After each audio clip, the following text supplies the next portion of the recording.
Homestead Studios in Santa Clarita, California, it's just the Tip-Sters with Melissa Morgan. I said what I said. If you've got a tip for Melissa, solid evidence in a shaky case, a bank deposit slip you found in an old desk with a particular date on it. Why Carrot Top? Why? Anything. Tell us about it by calling the Tipster hotline at 832-TIPSTER. That's 832-847-7837. Or send an email to jttipsters@gmail.com. You just might hear your tip on the podcast. And now here's your host, lighting a candle for justice. And because it's scented, it was on sale at Bath & Body Works, Melissa Morgan. More cowbell. Why, Carrot Top? Why? Yeah. Producer Mark knows that I have a real not good taste in my mouth for prop acts. It's a healthy distaste for prop acts. He's the proppy of all of the acts. Yes. Yes. Scott's Carrot Top's name is Scott. He's a sweet man, a very sweet man. I just don't like the toys. Hey, he's made a lot of money. God bless him. Exactly. He has carved out, a niche for himself. I can't talk about that anymore. So yeah, okay. I used to manage comedy clubs, and when people would drag a trunk on stage, I would just go to the back and hang out with the servers because I didn't want to see the coming implosion of my brain. I would have been right back there with you. Yeah, you would have. You are not a fan of the prop acts either, which is one of the reasons probably why I married you. Yeah, okay. I cemented my dislike for the prop act when a older woman, had her deceased German Shepherd turned into a puppet. Oh, yeah. Oh, God, no. And brought the puppet out of a trunk and then put her hand up I don't think it was his butt. I think it was only the top half of the puppet. But it was not, I don't know who her taxidermy specialist was. It didn't go well because patches of the poor babe were falling out and no, and it had marble eyes that would roll independently. It looked like the Marty Feldman of German Shepherds. So anyway, that's when I was like, no more prop acts. And that was not at my club. That was it was in California, which is, oh God. I know, I can't. Yeah. So the quote I thought was really appropriate for this week's episode was from Clarence Darrow. And he said, the best that we can do is to be kindly and helpful toward our friends and fellow passengers who are also clinging to the same speck of dirt while we're drifting side by side to our common doom. He was a cheery fellow. Just makes me want to go sing Zippity Doo Dah. Okay, if you leave off the common doom part, then you be think kindly about it, to your fellow passengers as we're clinging to the same speck of dirt while we're drifting side by side. Okay. I liked that part. Yeah. Yeah, and I believe that our guest this episode is one of she's like a buoy. She's someone you could cling to who is kindly and helpful toward her fellow friends and fellow passengers. So she is a really special creature. This episode is about Otha Young Jr., and his case is an unsolved homicide, and it started as a missing person. He was from Louisville, Kentucky, and he went missing in October of 1996, and unfortunately he was not identified. His remains were not found until 2004, I believe, and not identified until 2005, almost a year later. And he ended up in northern Kentucky, specifically Florence, Kentucky. And you're going to hear the details of his case in this episode. But what I want to say is that our guest is just about as fascinating as they come.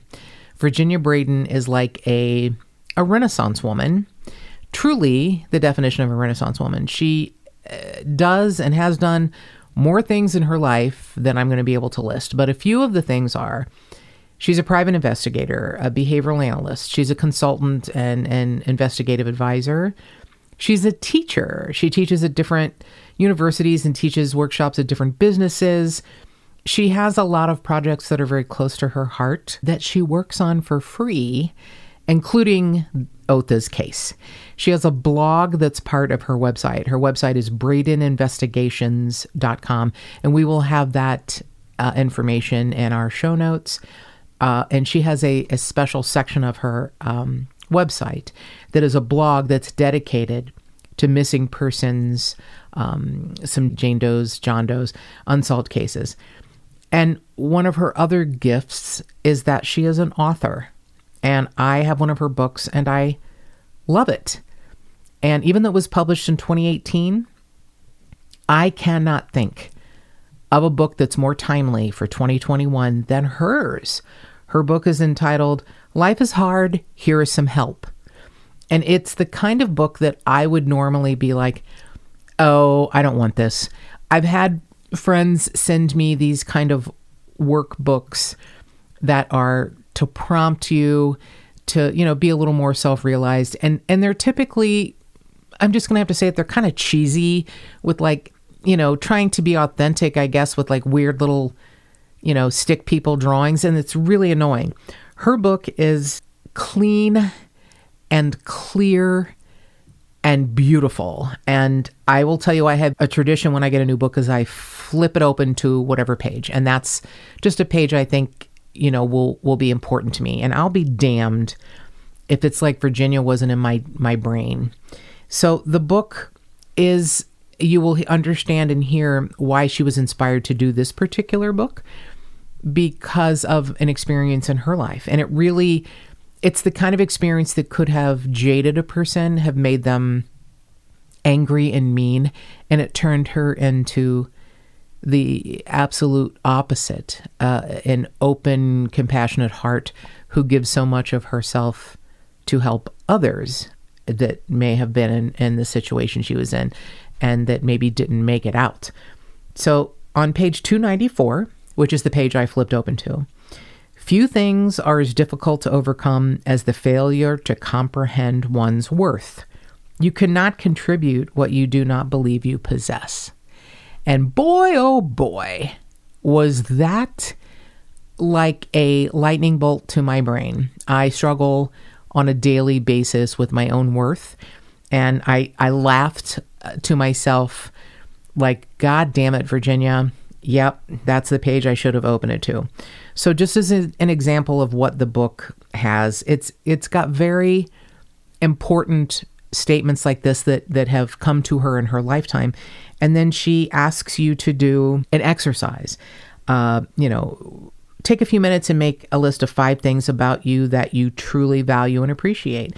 And then reflect on those things during the day. So it's this kind of priceless workbook. And it really is, like I said, published in 2018, but it was before its time, and that it's a timeless book you can use anytime, but boy, does 2021 need this book.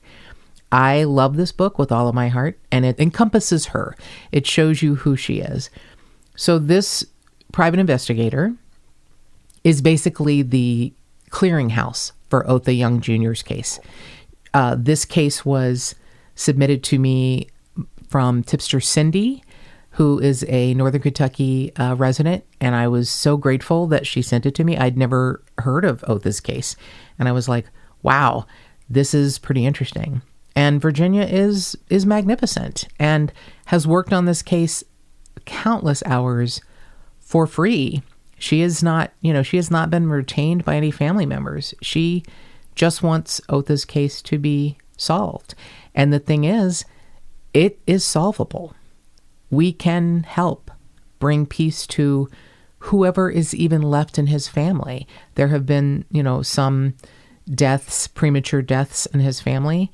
And I think that the loss of anyone, this good, sweet man who just was living his life and had a series of health issues and something terrible happened for literally no reason.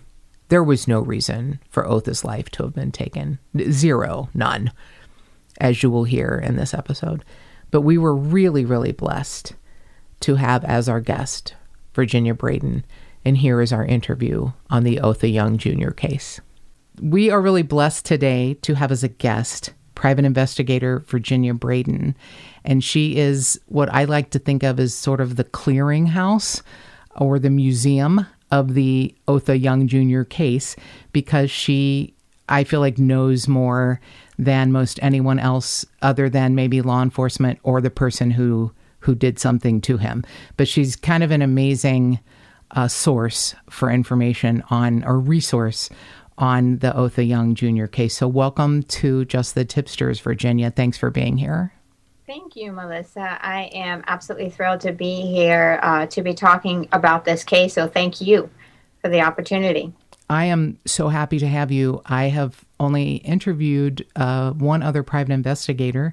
And so this is like a joy for me, because I think a lot of people think that they would like to be a private investigator, but maybe second only to those in law enforcement, the difficulty of what you do would probably push a lot of people out of that job. But we are going to be talking with Virginia at a later date about everything she does. But what she has done on this case is what we want to talk to her about. So are you a native of Kentucky, Virginia? No, I am not, actually. Oh. I was born in Orlando, Florida. And I'll date myself a little bit, but I was there before Disney. So I'm a transplant. I've been here, though, over 20 years now. So it's interesting, isn't it? I'm a Kentucky native and have been in California over 20 years. So yeah, you never forget home, but your new home is Kentucky. I get it. And you seem to be, I just have to tell you, you seem to be like a blanket that covers the entire state of Kentucky. I feel like you're everywhere kind of all at once. You must have like a pretty intense travel schedule. I guess you have to go where the cases are. Yes, exactly. I sure do. So that is very much dictated by the cases and by whatever it is at that point in time that I'm working on or what lead I'm pursuing, for sure. So tell me, before we get into a rundown of the timeline of what happened to Otha, this is an unsolved homicide. Tell me how you became involved in his case. Oh, wow. I have a particular, I guess you might say, an affinity or a heart for unidentified remains cases, and that relates directly to an experience I had at 18 years of age. I was a kidnapped rape victim. Was kidnapped and raped by someone I'd never met before. And most of the assault happened in a wooded field area. Throughout the assault, he threatened my life. He threatened to kill me over and over again. And I believed that was, and I still do, I believe that he intended to kill me that night. And so while that's happening, I'm actually having the experience of like out of my body and from above watching it happen. And I had this strange acceptance that my life was ending. I believed I would not be around to see the sun come up the next day, but I could not wrap my mind around not being present to tell the story of what had happened.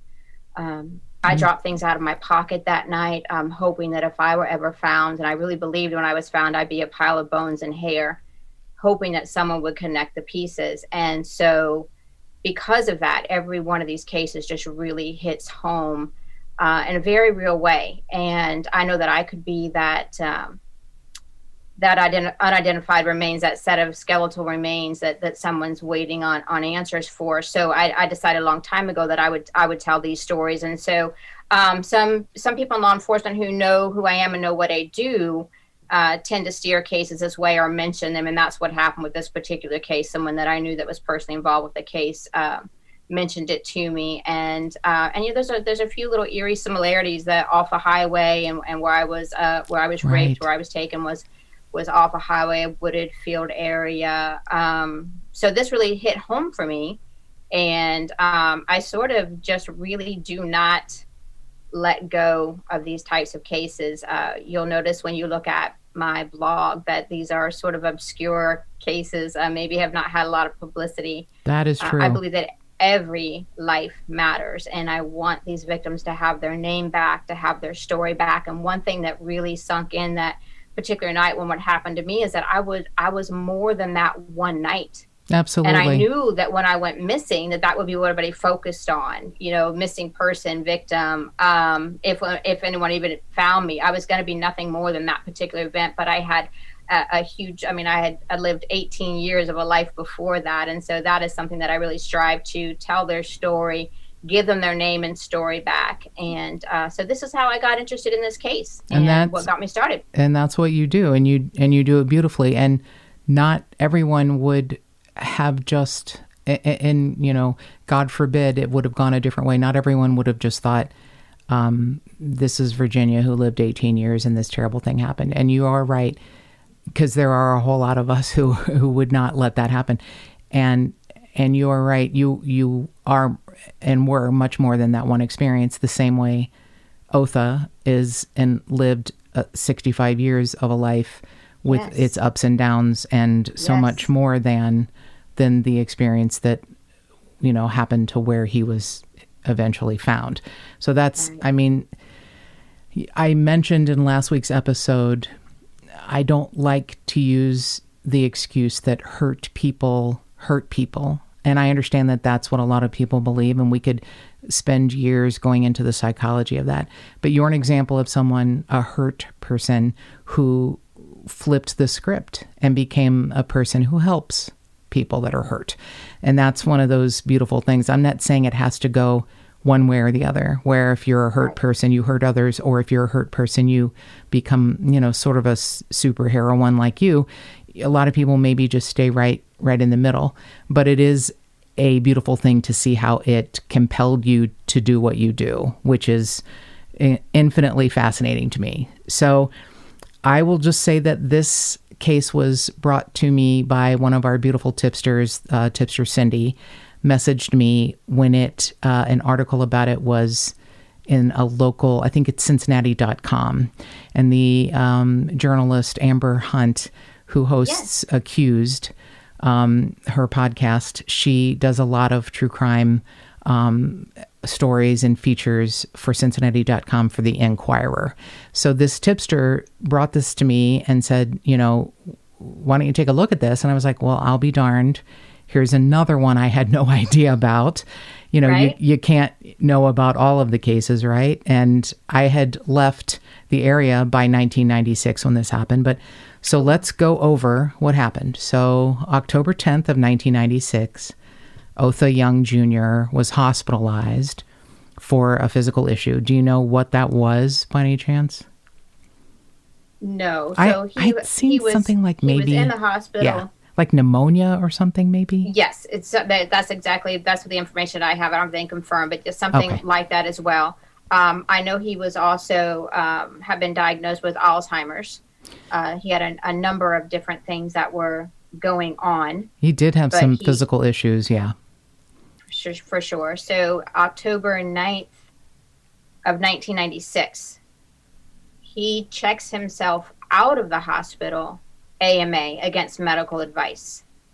And this prompts a fight with the family, understandably. Right.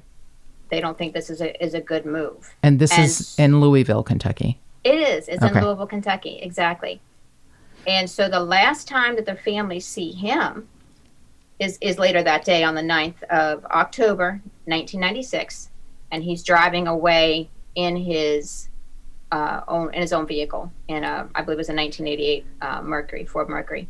I knew it was a Ford. I didn't know the model. So thank you. So he leaves in his Ford Mercury, and no one knows where he's going. Now, I'm sure that his wife and his kids and maybe others who are worried about him are wondering what's happening and where he's going.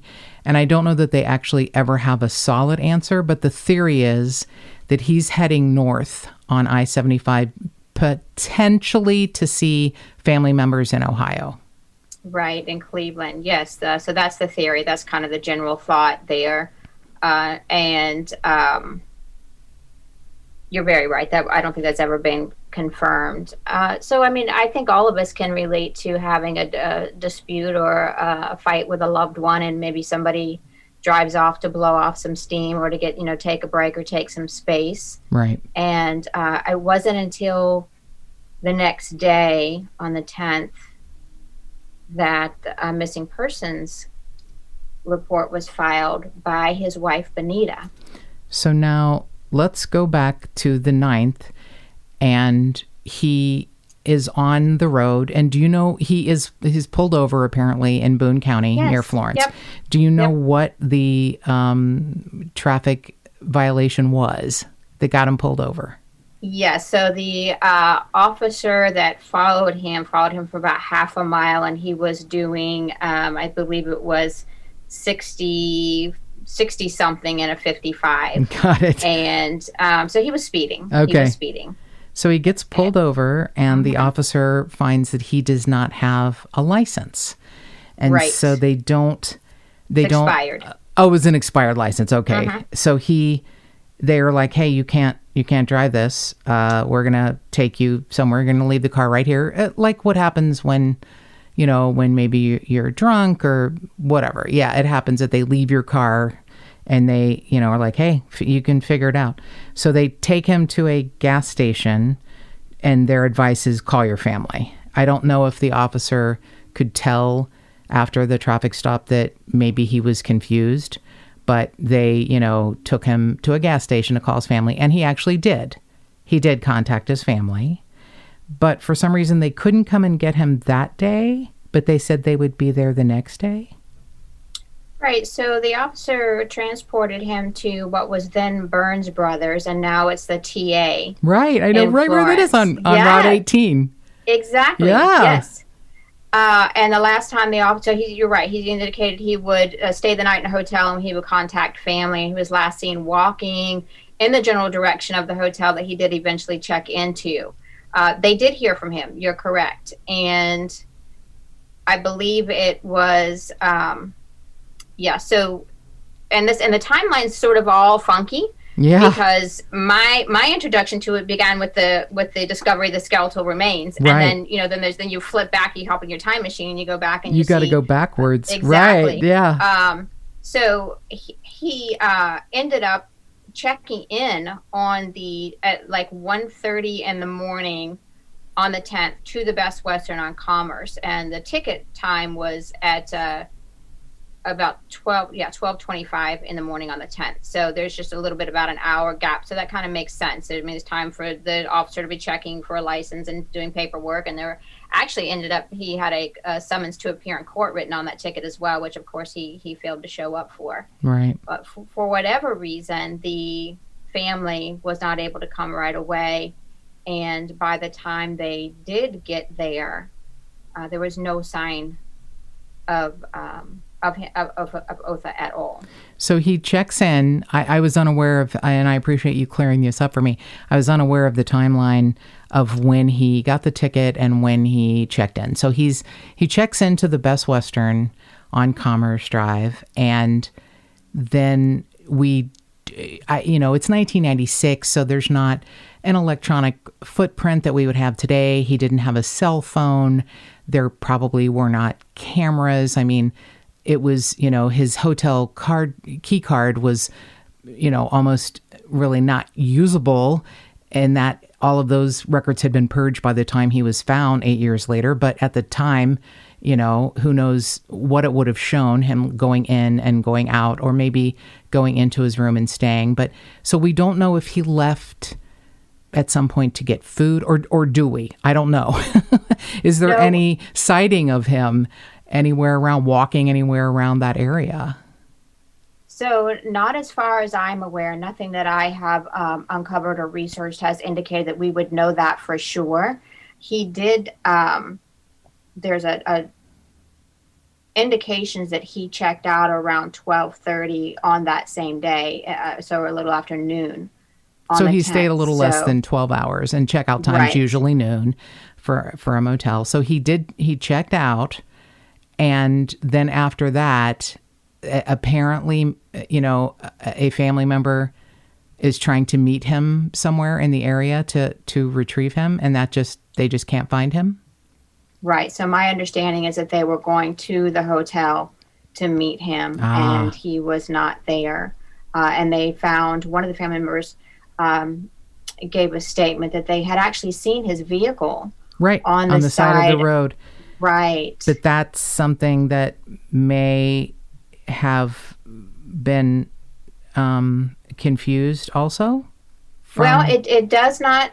When I'm lining things up, and this is very much a thing in process. And when you're talking cold cases, you are very often looking at old documents and old statements. When possible, I do try to track down and find and interview people to hear what they have to say in person. With this particular case, I've not been able to do that with this particular statement, but the statement as it was written is sort of off from what the timeline would have been, right. According to the time that that the truck would have been, or his car would have been towed by a tow truck. It seems that it is off a little bit. And that's one of those things that makes you kind of magical, is that you are so detail oriented. And I mean, and to just put a fine point on it, you are a fantastic observant investigator, and you were like, wait a minute, this doesn't add up. And it could have just been someone's statement was incorrect, but those are the details that you might find God in the details. And I call them loose threads. And so sometimes when you pull those, there's really nothing there. It's just a single string, and it goes nowhere. And other times something completely unravels. Right. So, right. So I was unaware. Thank you for also clearing up. I was unaware that he'd actually officially checked out. I thought that he had somehow left the room, and it was just like, oh, he just never came back. But he checked out sometime around noon, 12:30. So he was out of the room and possibly waiting for a family member to come and give him a ride or get him to his car or bring his license. Or do we know why did he have his wallet with him? I think his wallet was not with him, right? An odd series of items were found around his eventual remains, which honestly, Tipsters, you can find the best information about Otha's case from Virginia's website blog, which will give you the information on. She really is the clearinghouse for this case. Other than, like I said, probably the Florence Police Department. She has more information than anything I've ever seen. So his wallet was missing, but the hotel key card was eventually found, which we'll get to. So that's why he didn't have his license. Do you think maybe he just left the hospital in a hurry? So that's possible. And I want to jump back to the checkout question. So what I'm basing that on is a document from the hotel that lists his checkout time. And actually that hotel had an 11 a.m. checkout time. And there's a little note that it was actually a late checkout from him. He was, I have not been able to confirm with someone, but that being that long ago, right?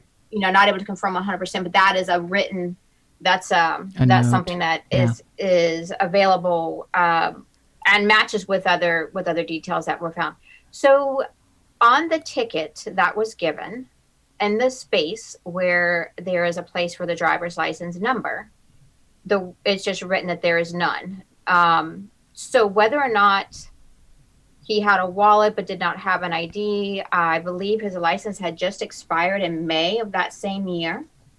So did he leave the hospital in a hurry? And maybe in the dispute with his family, just was in a, angry and just wanted to get out of there and didn't think to even grab that.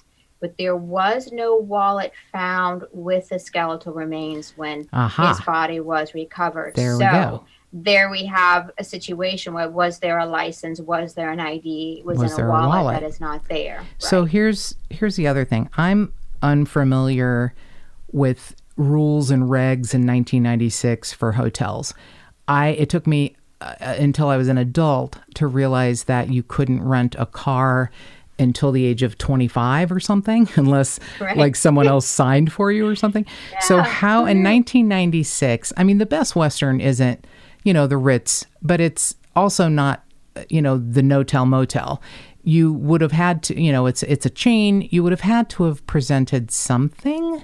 So if he had, an expired license, I don't think the Best Western would give a shit. But how did he pay? Can you pay with cash or do you have a credit card?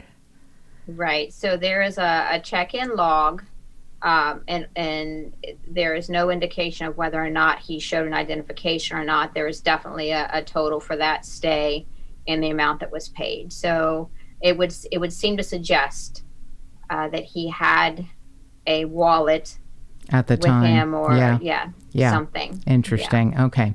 So, and I have to just say this here without hopefully sounding crappy.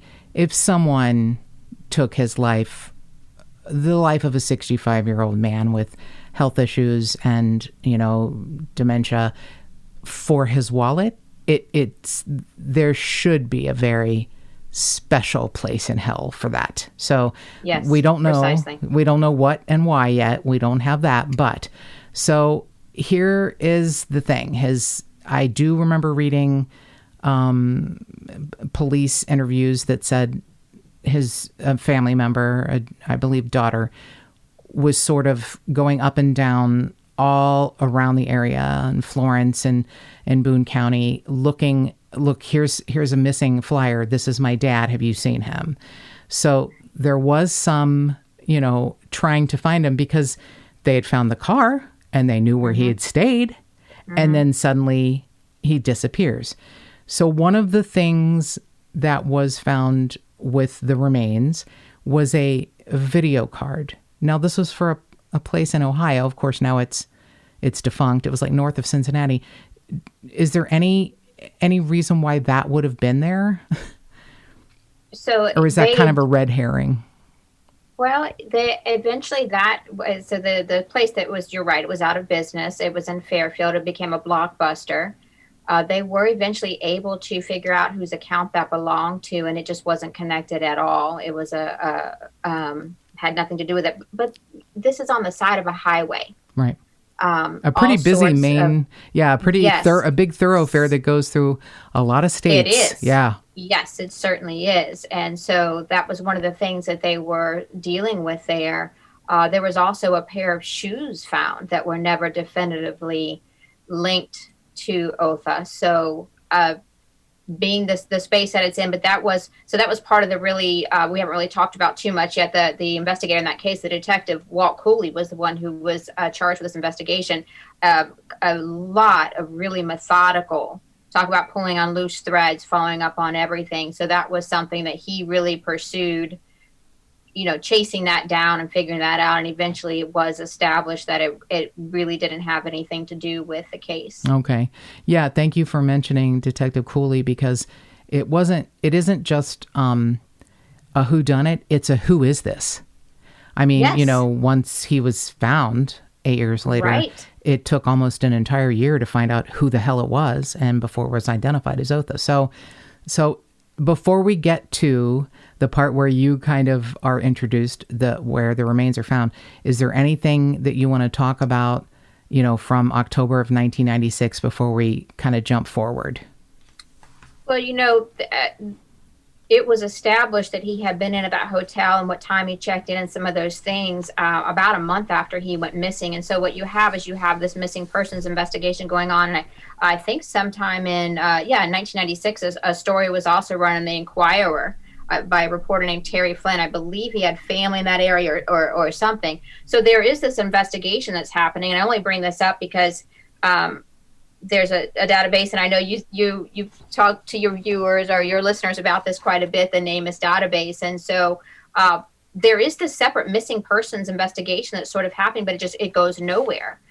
There's nothing left to follow up on, and it's just sort of sitting, and other cases come in. He evaporated. I mean, for all intents and purposes, he had vanished, evaporated from the area. It's just like he gets pulled over, he gets a citation, he checks into a hotel, and then poof, there's zero Zippo. Yeah, nothing. Right. Nothing left of him.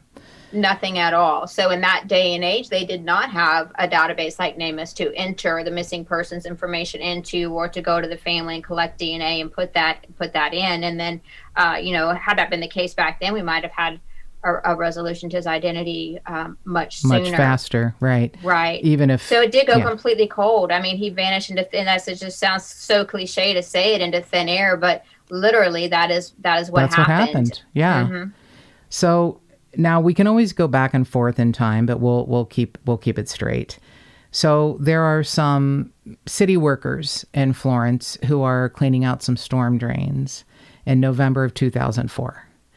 And they find at first, which is, I've done absolutely, 1/1000th of what you have done, but I have volunteered on some searches and I was horribly naive and I just assumed everything that is found outdoors looks like, like a skeleton you would buy at, a craft store, and everything's white and shiny, and bones typically could be easily mistaken for sticks because they're brown with, Yes.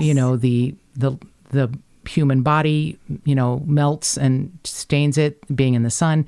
But one of the things besides shoes, which you'd mentioned, which tend to last because of the material they're made out of, rubber, etc., the soles, are skulls, which is a fascinating thing to me, that a lot of times a missing persons case or a homicide or a natural death or an accident is solved because one of the main things found are skulls. Now, I've had, you hear about scavengers and, animals that, pick apart things, etc.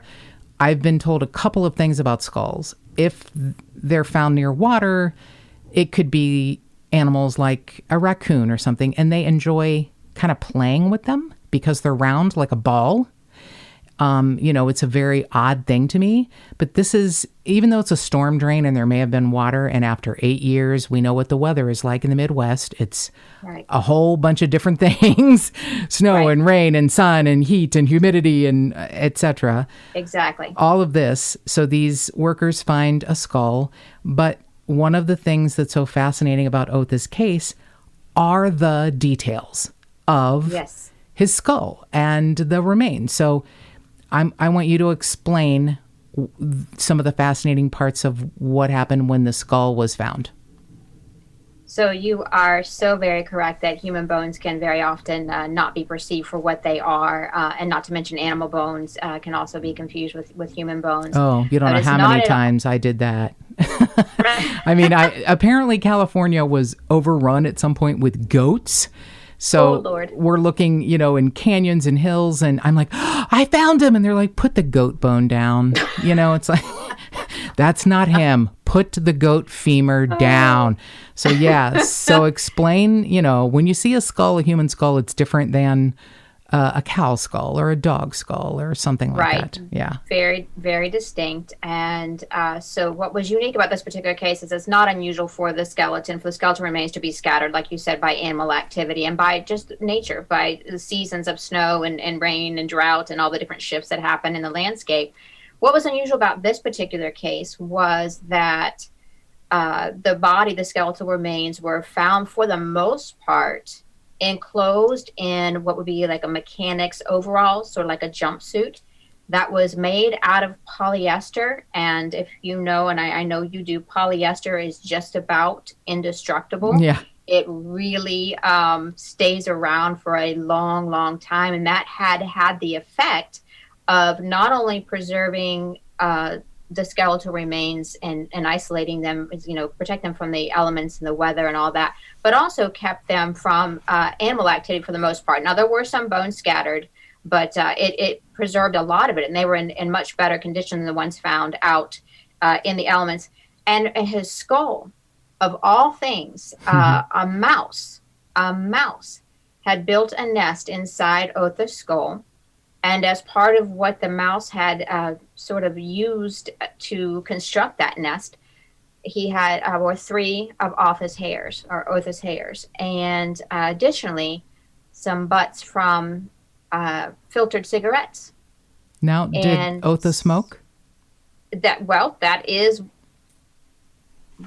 part of what the investigators used to further the investigation and to match up the details of the missing persons case. So what is remarkable about this to me is that all those years later, those things would still be around inside the skull. And I just, I don't want to say it tickles me, but I love that something as small as a mouse could potentially, provide the clues and what's needed to be able to bring someone to justice. Preserve the evidence. Something that we think, is a pest and that we work to get, out of our houses, and we scream and stand on chairs, or at least I would.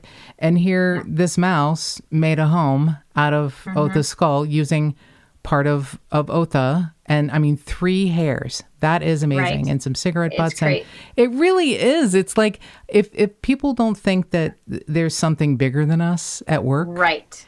I believe that with all. I believe the truth has an energy to it, and I believe that there absolutely is something bigger than us that really fights for truth and justice and what's right. And in this case, I think it's absolutely there, and that's one reason I'm so thrilled to have the opportunity to talk today. Otha wasn't someone who necessarily had status in the community, or wasn't someone that maybe had a lot of wealth or resources to call.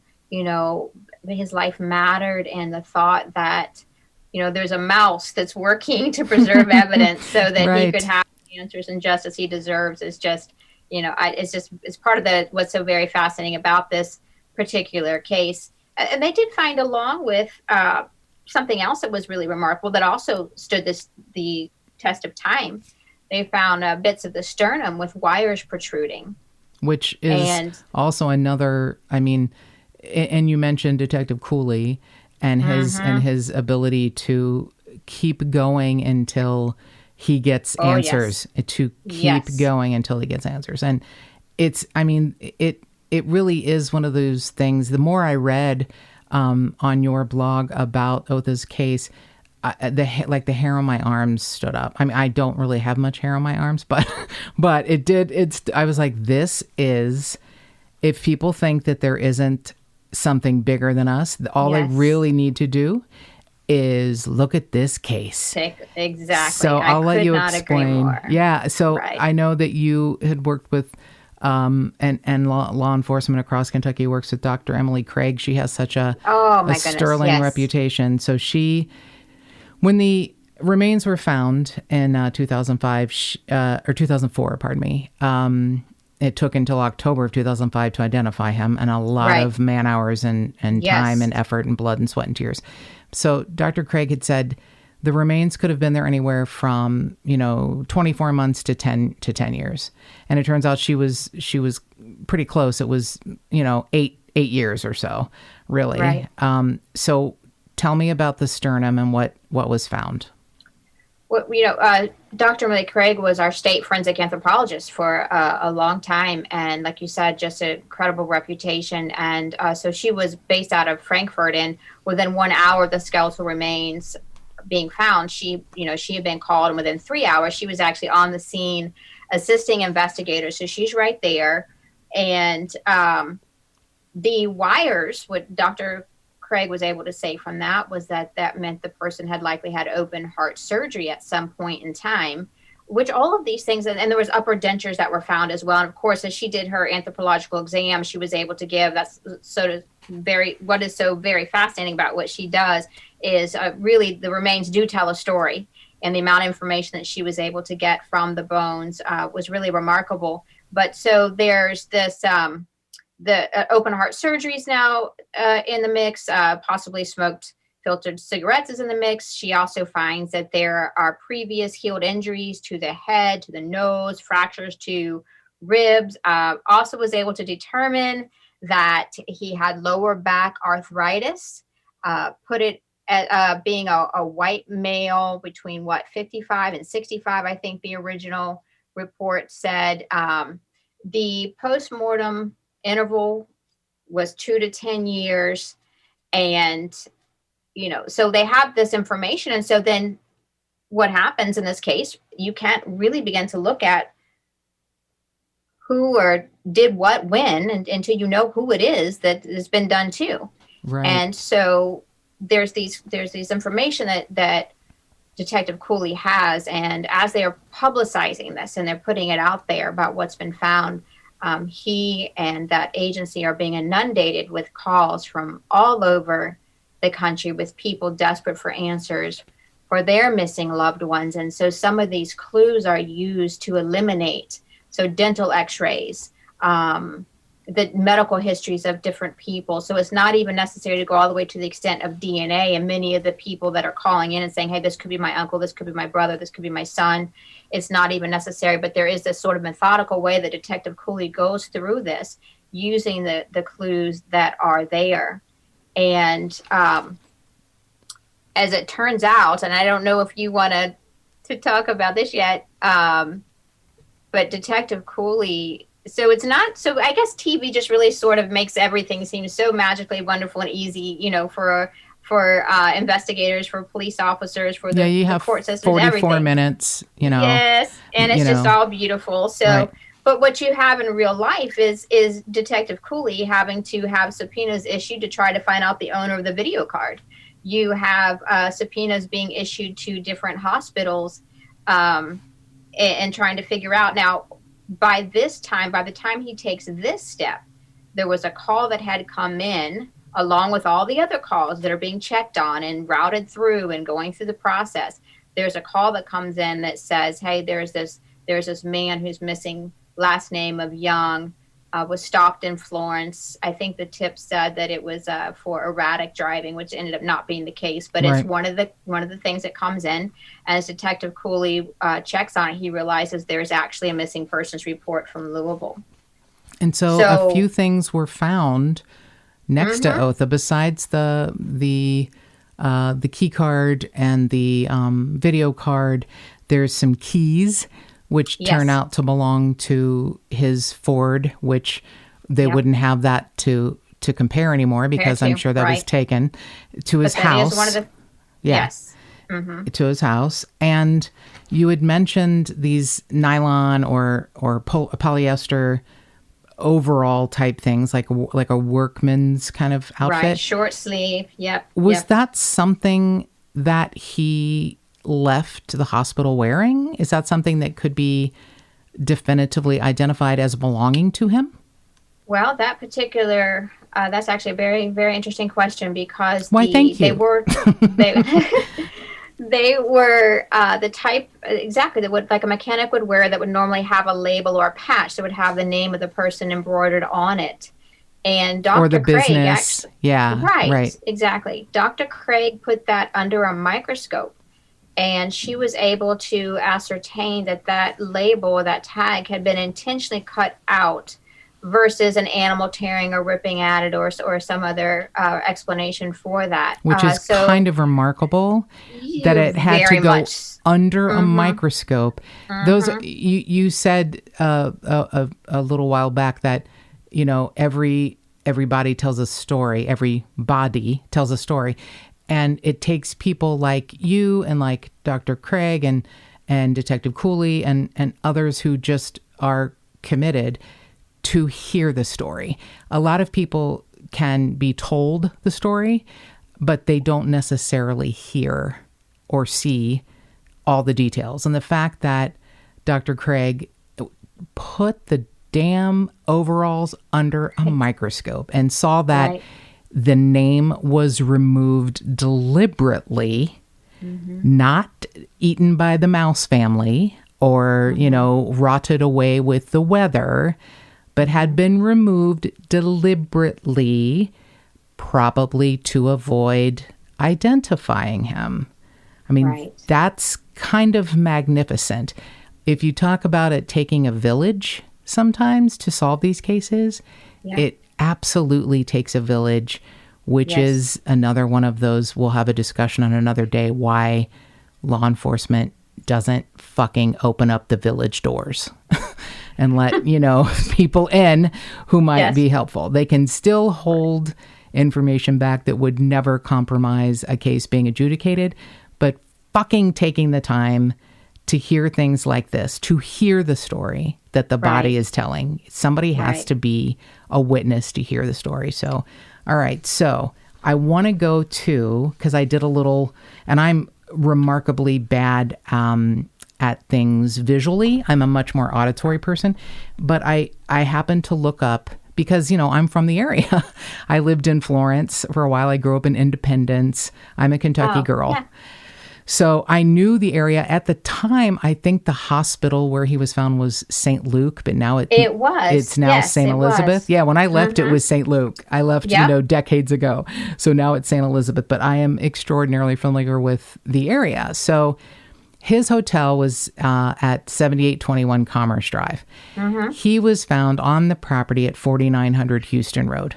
So I looked at several different maps and, directions, driving, walking, etc. It's 2.4 miles, kind of the longest route, which would also be a more direct route, like from, Burlington Pike to Houston Road kind of thing. But you could potentially walk it. It would take a while.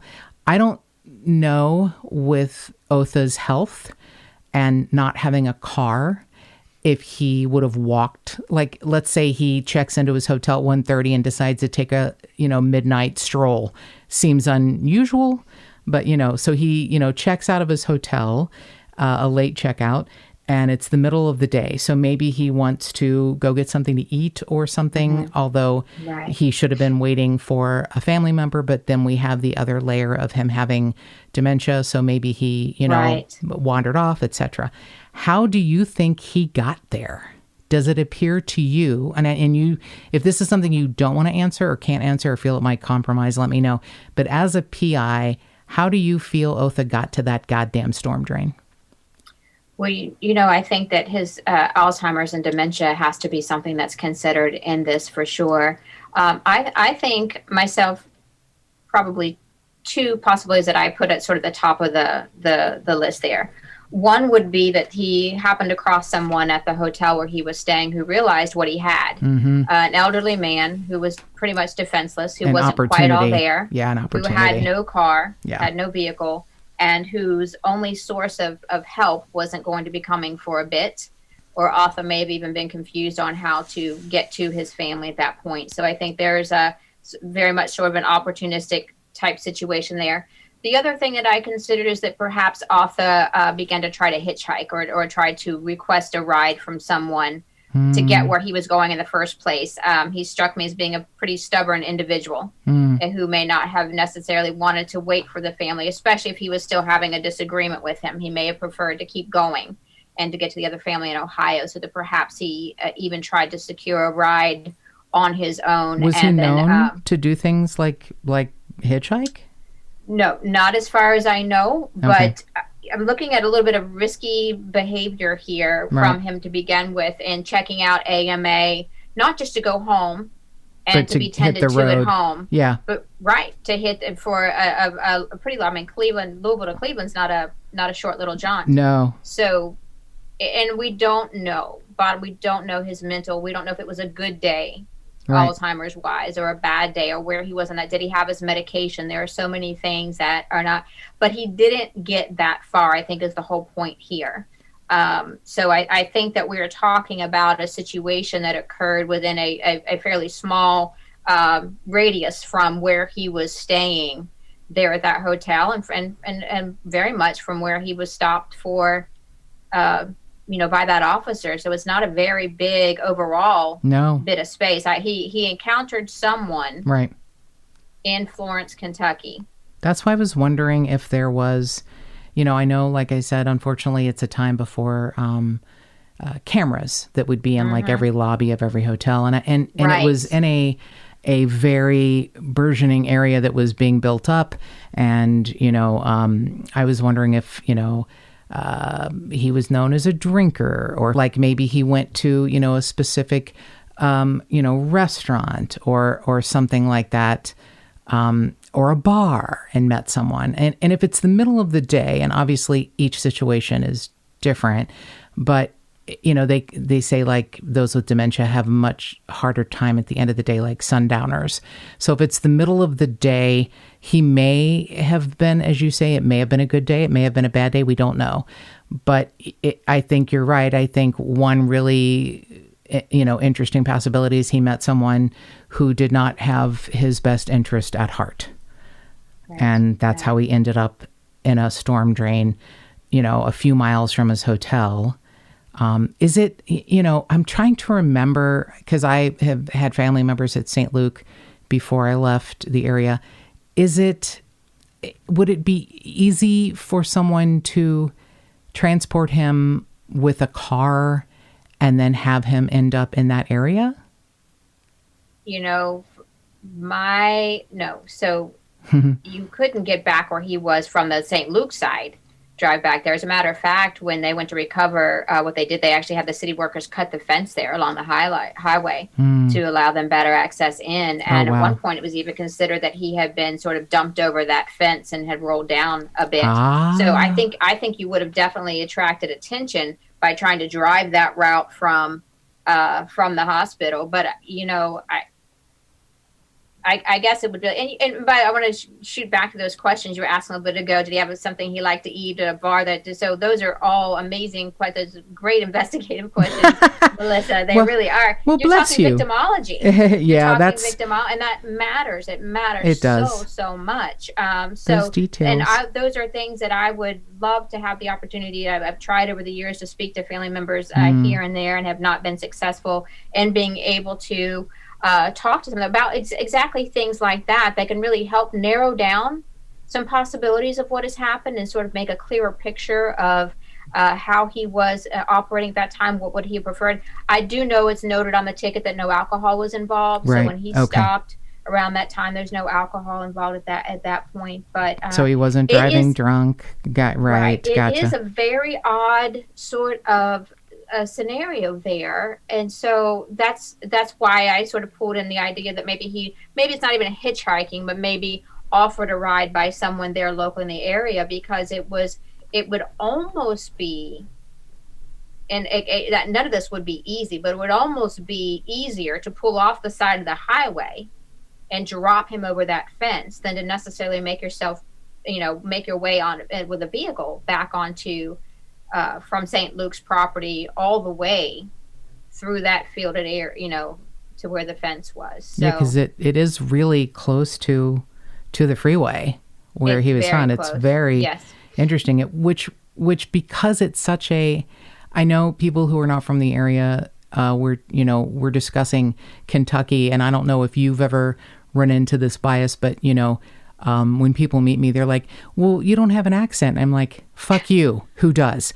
Everyone thinks if you're from Kentucky that your parents were coal miners and you don't have teeth and you don't wear shoes. Yes. And oh my goodness, yes. And it's the 75-71 freeway is heavily used by it's crazy. The trucking industry it is a major, thoroughfare for our country. I mean, it's amazing. Yes. And people think of it as just like, this is just a place where you pass through. Well, no, sweetheart, it isn't. There's a lot that could go on there. A lot of people, the suspect list could be infinite.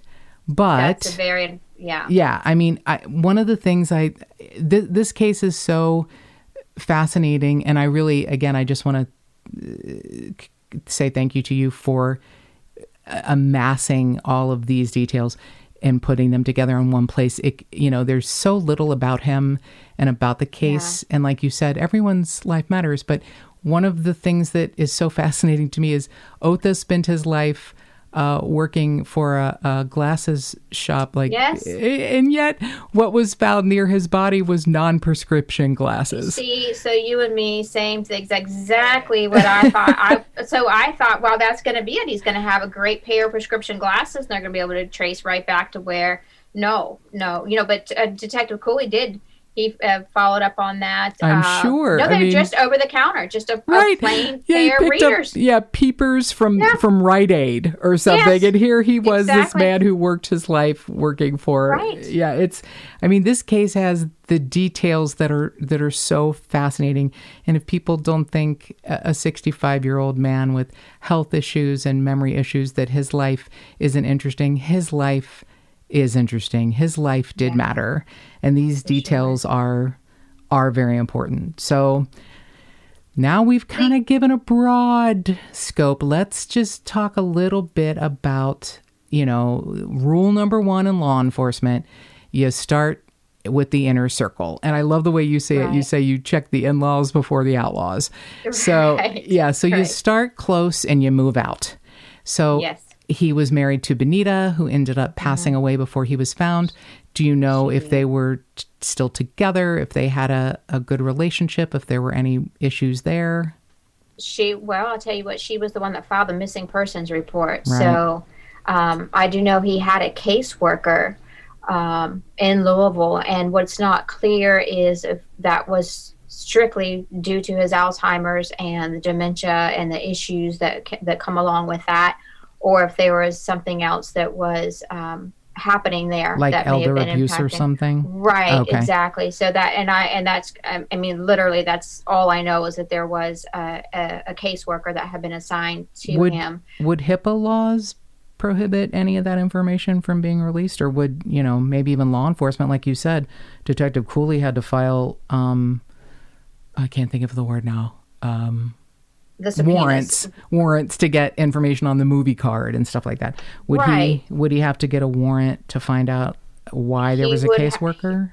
He would need, it may be, especially after the Otha was deceased, that he would be able to speak to caseworkers and get more details on that particular situation. It's not, I don't know whether or not that ever happened or not. And he could also have to get a subpoena. So it really just depends on how much of a stickler for the rules they're going to be. As for whether or not a normal citizen, a private investigator, someone like that could get access to those medical records, no, that would not be a thing due to HIPAA. Right. Family members could likely request medical records with proof that their loved one is deceased and that they are a direct relative of the deceased person. And if they wanted to share them, then they could, or yes, exactly. Okay, exactly. So you have over the years have attempted to speak with members of Otha's family, and sadly, quite a few of them are deceased.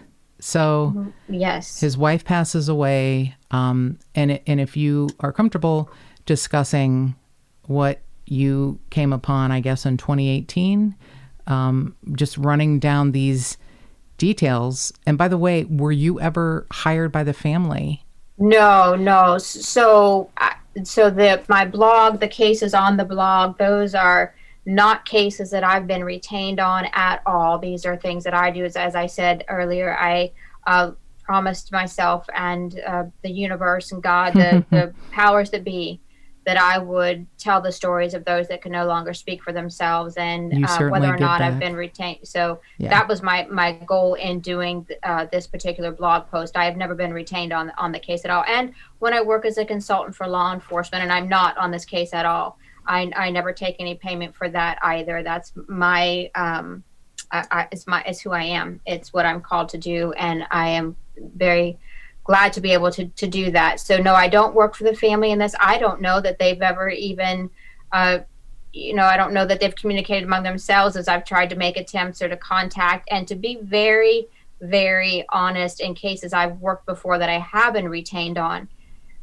family members of victims can be absolutely inundated with all sorts of craziness. Psychics calling in saying they know where, and pay $500 and we'll tell you where they are, or people that just are not. And so there can be a lot to work through for me to get somebody to return a phone call or to respond to me. So I am not assigning anything to the fact that I never had a response from them. No, but I did. I attempted to interview and talk to one of his sons in person in 2018. Actually went to the apartment complex where he and his wife were supposed to be staying. And so let me, before you explain that story, what I want to say is I knew the answer to the question before I asked, but I knew that these are the cases that are close to your heart. I knew you were not employed by the family, or as you said, you've not been retained by the family too. This is what you're doing. I feel like it's almost you feel like you're paying the universe back because you're here and you're alive to tell the story, and you're going to tell other stories. So, okay. So now 2018, you are on your, so much copious free time, which you don't have any, but all your free time, you're taking your time and you are running down details of the timeline. So now you can go ahead and take it from there. Right. So there were just like we referred to before, a few things that I wanted to verify and talk through: victimology questions, timeline questions, that kind of thing. And so I saw that the person who had been responsive to the media the most was Danny, his son Danny. So I went to talk with him, to try to speak with him and his wife. And when I arrived there, I couldn't find if they were still there. I stopped into the office to try to verify where they might be. And the apartment manager told me, she said, first of all, it was odd. She said, it's odd that you're here right now. And then she went on to explain why that was odd. But she related to me that Danny and his wife, Christian, had been long-term tenants there for many years, paid rent on time, never any issues. Model tenants was how she phrased it. And that one night in 2017, they disappeared. They packed up and left. And no one heard from them. There was no explanation. They just vanished, basically.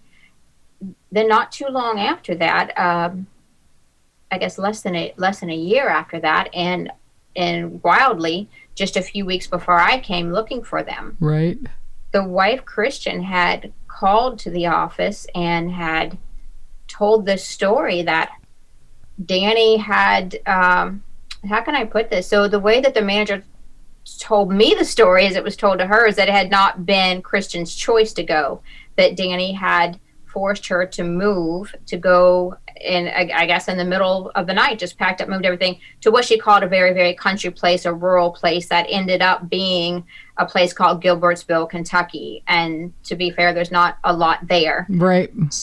Right. So she stopped was short of saying, she was kidnapped, but that, and you voiced it very well, that it was not her choice, that she was just like, why are we doing this? And here we go. We're gone. Then, and the next part of the story that she related was that at some point he had abandoned her there in that area. And for reasons that were not clear or were not stated, she was not able to get back to where she had been living before, to other family members, until he had a heart attack and passed away not too long after that. And so with that, she felt free to reach back out to this particular complex. She was actually wanting to know if there was a place to rent, if there was something free to rent, and if perhaps any of their property was there. And I had a number. Your mouth was like hanging open. Oh, this is bizarre. Right. So that's crazy. It's really, really weird. That's Mark. insane. It's really weird. Well, and again, I'm getting the secondhand, so it's. But I've no not one been would able have the apartment manager would have no reason to lie to you. No, not at all. And she was clearly just sort of, as much as I thought it was bizarre, she thought it was just as bizarre that I was there this few weeks after talking to her about it. It was like, that's kind of, but that's my life. We could be here all night long telling you these situations I get into. It's like, there's no mistakes. Yeah. So, there's no mistakes. That's exactly it. So I tried to reach her several times over the years and was not successful in getting any contact from her. And with the story, with the article that was recently in the Inquirer, I tried again and did a little bit of research trying to figure out where she is. And I came across what I believe is, I believe that she is now deceased as of 2019 as well. So I unfortunately have not had an opportunity to talk to her about that situation and get more details and find out more about that. So completely bizarre. Does it have anything at all to do with anything? I don't know. So this was 2017. This was quite a bit after this. Like 13 years after he was found. Right. It feels like something else propelled Danny's behavior with his wife, but we don't know.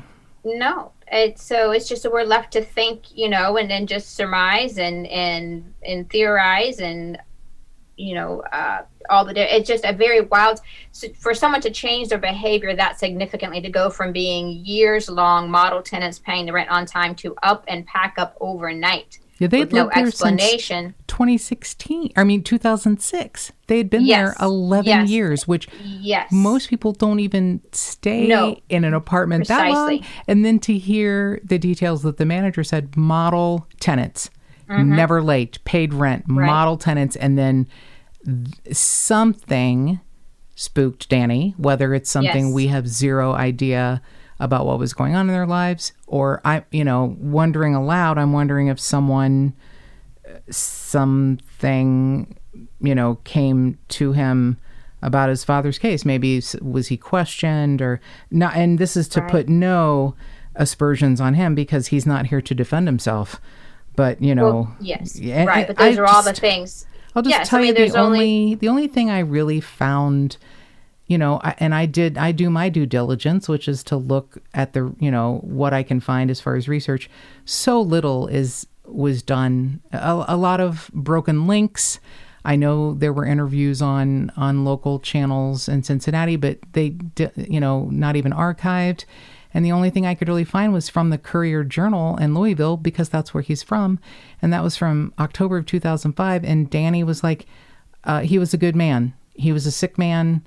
He was being treated for quite a few things, and he drove off. I don't understand why anyone would want to hurt him. That's basically all he said, and he reiterated it every time. That's he was a good man. He was a sick man. I don't know why anyone would want to hurt him. That's basically it.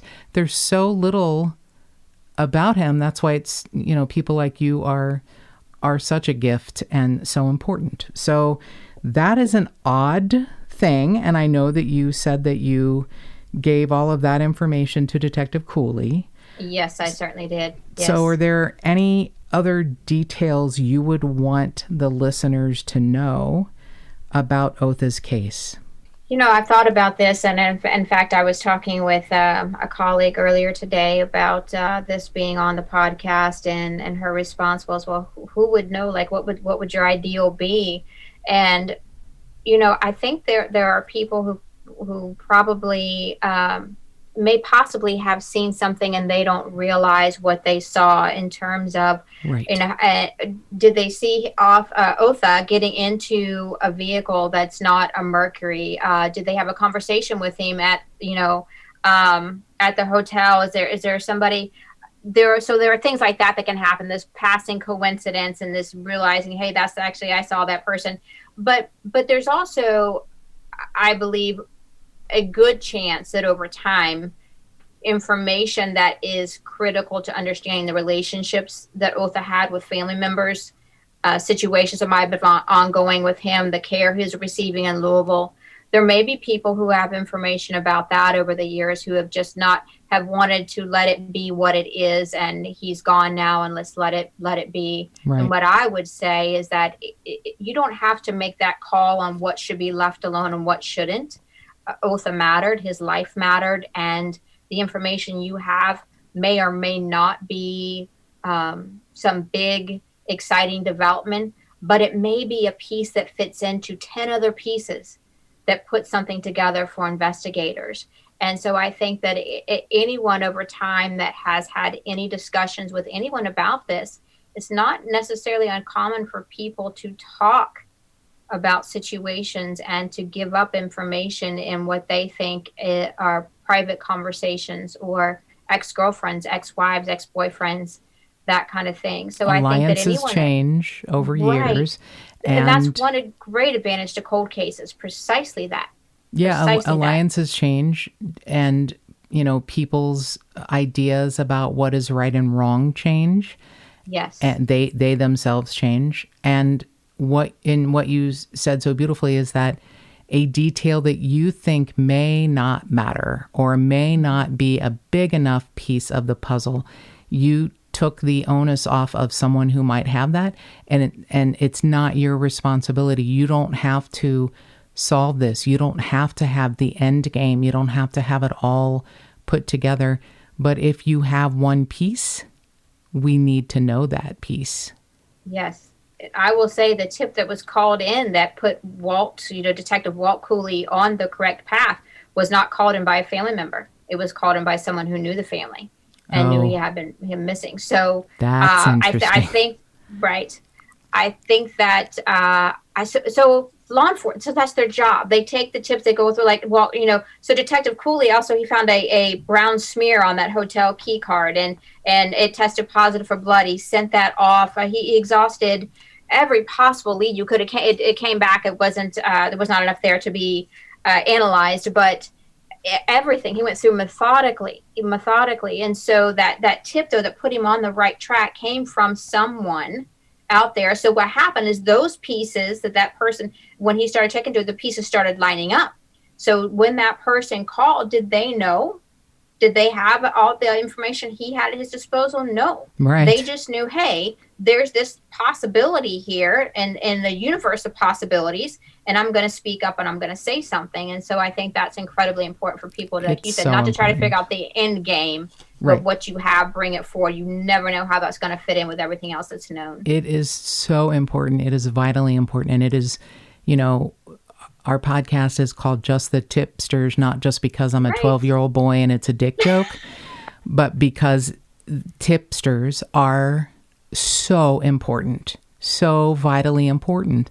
And we have seen that over the years in so many ways. And we have been so blessed that some of our listeners have called in information that has been helpful.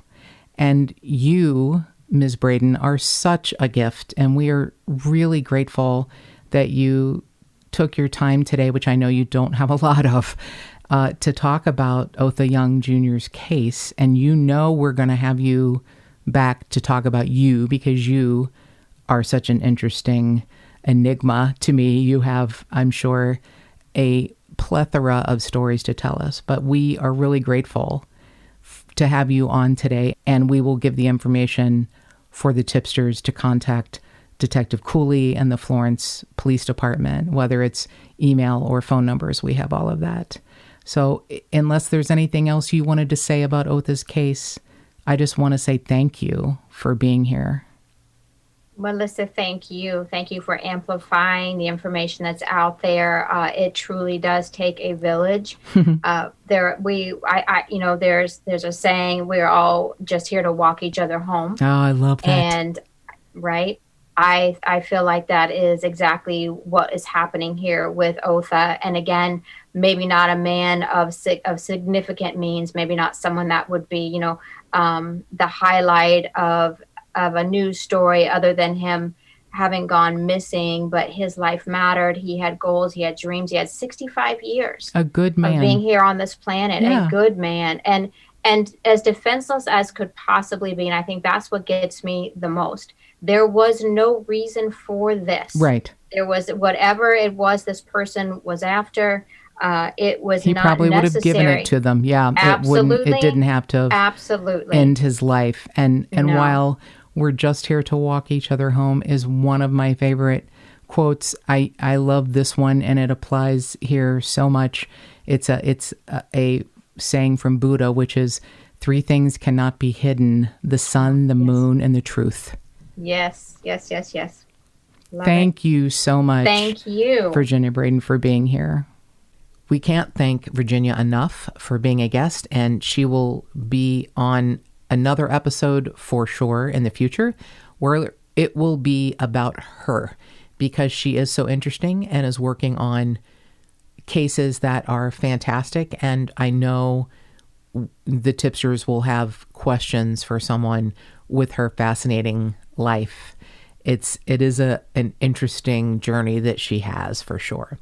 If you have any information on the Otha Young Jr. case, please call the Florence Police Department, Detective Walt Cooley, at 859-647-5420. That's 859-647-5420, and more cowbell.